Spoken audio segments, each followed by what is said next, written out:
Hello, I got a new Lawson's IPA Illumin-8. Some kind of collaboration with Crown and Hops. They almost never do collaborations. So they call it a West Coast style IPA. I've had a sip of it and I don't know, it seemed a lot like just their style of IPA. 7% alcohol. And it says it has a blend of their favorite New Zealand hops, which I guess usually Lawson's doesn't use New Zealand hops. And it was canned September 30th. Today's the, I don't know what date it is, the 18th or something like that. So it's very fresh. Less than 3 weeks. Let's see. And I guess Lawson's doesn't really call most of their IPAs New England IPAs in this class. It's not fully clean.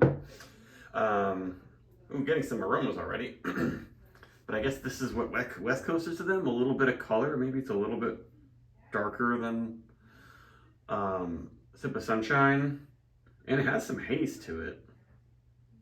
A lot of West Coast IPAs are very clear. This one, I don't know. Why would they call this West Coast? Is it more bitter? We'll see. But it has interesting color to it. Like, I feel like the haze kind of catches a little bit of this slight, almost pale amber hue. But it's not. It's mostly just like dark golden or something. There you go. Yep.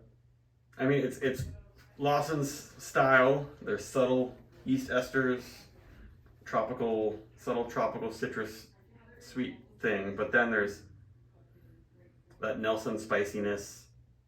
Some people might call it like a cattiness almost. Yeah, it kind of almost reminds me of Simcoe too, the way that the hops blend with their house profile.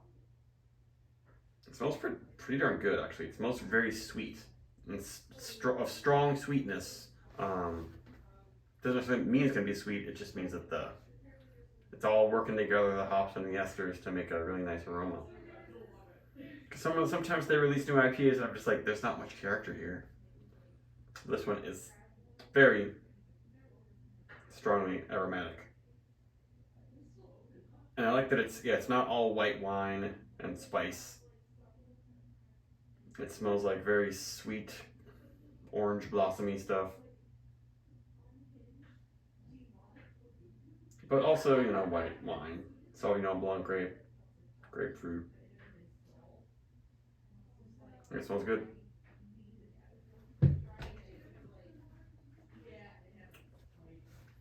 It's a little sweet.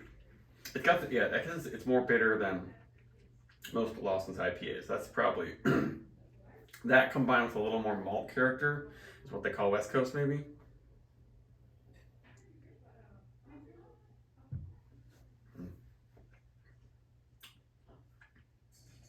That is nice.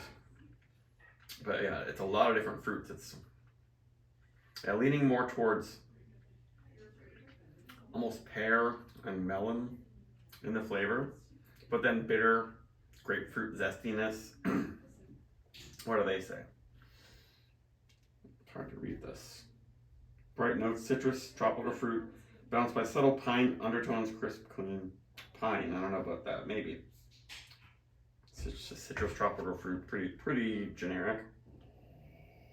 There's a bit of a syrupy fruit cup. I guess it's like a peaches and syrup.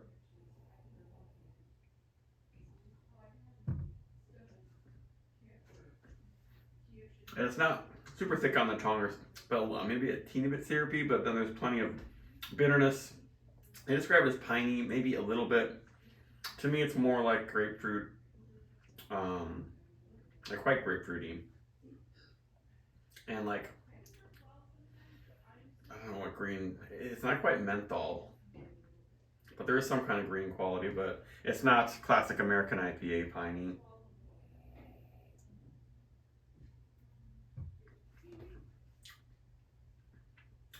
And it packs a punch in terms of flavor and aroma.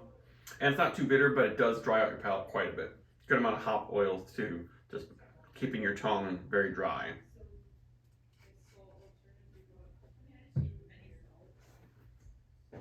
That's a good one. I kind of have stopped buying Lawson's because oftentimes I don't know, I find their beers to be a little bland and expensive for what they are. Um, but New Zealand hops sure pack a punch. And it's like, ooh, yeah, they definitely heavily hopped this one. Or just like the New Zealand hops these days are just so potent. Um, but for a rating, it's pretty damn good. It's like